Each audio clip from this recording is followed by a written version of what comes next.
A 5,000-ton destroyer belonging to North Korea capsized during its launch at the Chongjin shipyard on 21st May 2025. This incident quickly became an international joke, highlighting a technical failure from a nation often overshadowed by military strength. But behind this failure lies a much more worrying question. How could a ship this big be built in less than a year? And why does the ship look almost identical to Russia's Grigorovich-class warship? This ship, named Kang Kon, is equipped with a nuclear-capable missile launcher system, advanced radar, and is considered the beginning of North Korea's strategic naval fleet. But this failed launch incident is only an early chapter in a more complex narrative about the silent cooperation between Pyongyang and Moscow in military influence over Pacific waters. So, in this video, we will look into North Korea's new warship, which may be embarrassing but threatens the world. Keep watching. On the morning of 21st May 2025 at the Chongjin shipyard, North Korea officially launched its newest warship, Kang Kon, the second warship, which is said to be capable of changing the country's strategic direction at sea. But right after it was launched from the slipway, something unexpected happened. The back of the ship plunged into the water first while the front was still on land. Within seconds, the ship lost balance and eventually capsized, causing most of its body to sink into shallow waters. This became the most embarrassing launch failure in modern North Korean military history. A few days later, North Korea's official media made no mention of the incident. However, satellite images and intelligence reports confirmed the truth that their main warship sank before it could even set sail. And for sure, their leader, Kim Jong-un, was reported to be very angry over the incident. Several senior officials, including the chief engineer, were detained. Meanwhile, the authorities described it as criminal negligence and launched a full internal investigation. From the outside, Kang Kon appeared to resemble modern warships built by global powers. Its large size, bold design, and overall shape indicate that the ship was not built to endure, but to attack. This is among the most advanced military assets ever introduced by North Korea. It is understood the ship weighs around 5,000 tons, making it one of the largest ever built by the country. At the front, it is equipped with a large-caliber main gun believed to be 127 millimeters, the standard weapon for a new generation destroyer.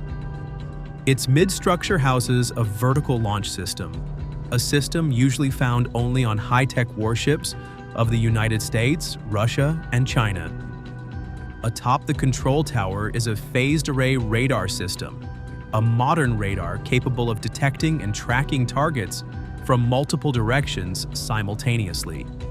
But the most concerning part is not the size or appearance, but the ship's ability to carry nuclear-capable missiles, either short-range ballistic or cruise missiles.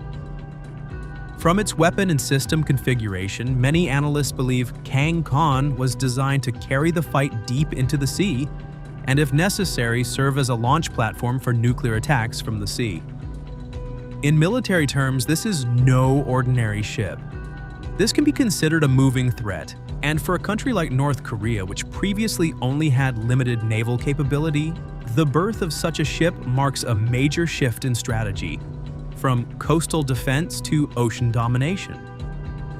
For many analysts, the Kang Kon warship appears too modern for a country long restricted by economic and technological sanctions. It was built in less than a year, equipped with complex weapon systems and high-tech radar, something quite extraordinary for North Korea.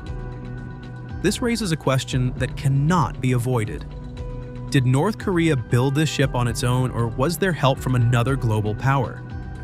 Because of this, several military analysts began comparing the ship.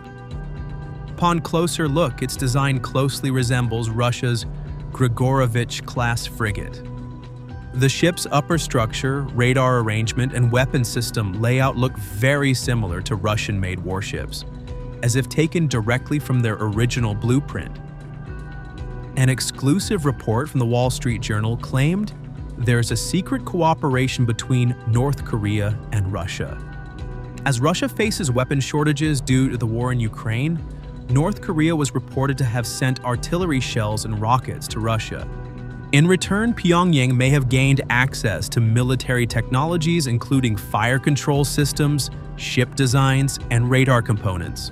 Satellite images also showed drastic changes to the structure of the Chongjin shipyard, as if there had been a sudden boost in construction capacity. In reality, this is something difficult to achieve without outside help. Even so, on paper, there is no official evidence of direct deliveries from Russia. However, in the military world, cooperation like this rarely happens openly. The presence of the Kang Kon ship suggests that North Korea is no longer acting alone. They may be building their naval capabilities with support from another global power, one that is also challenging the United States on the world stage. In a country like North Korea, weapons are not just tools of defense, but symbols of power. While many see them as propaganda tools to intimidate enemies outside the border, in truth, military strength is also used to instill fear and strengthen loyalty among its own people.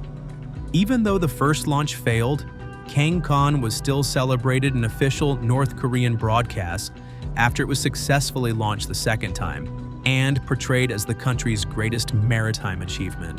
While international media showed images of the ship nearly sinking, local media showed footage of Kim Jong-un standing proudly on the ship's deck, smiling, signaling that the country is moving forward. In a documentary aired for the people, the ship was portrayed as a symbol of North Korea's maritime rise, as if it is on par with the United States fleet. In this country, what is shown to the public is not just to be seen, but to be believed, especially by its citizens. A ship like Kang Kon may not be fully tested, and most likely not truly ready for real combat. But in a system like North Korea, the effectiveness of a weapon is not necessarily measured through field trials or tactical capability. Instead, its physical presence alone is enough to send the message that this country still has the power to build feared strength. In the military world, failure is often seen as weakness. But in North Korea, failure is not the end. It is the beginning of a new narrative. The Kang Kon ship may have capsized during its launch, but just weeks later, it rose again, relaunched, and was celebrated as a symbol of success.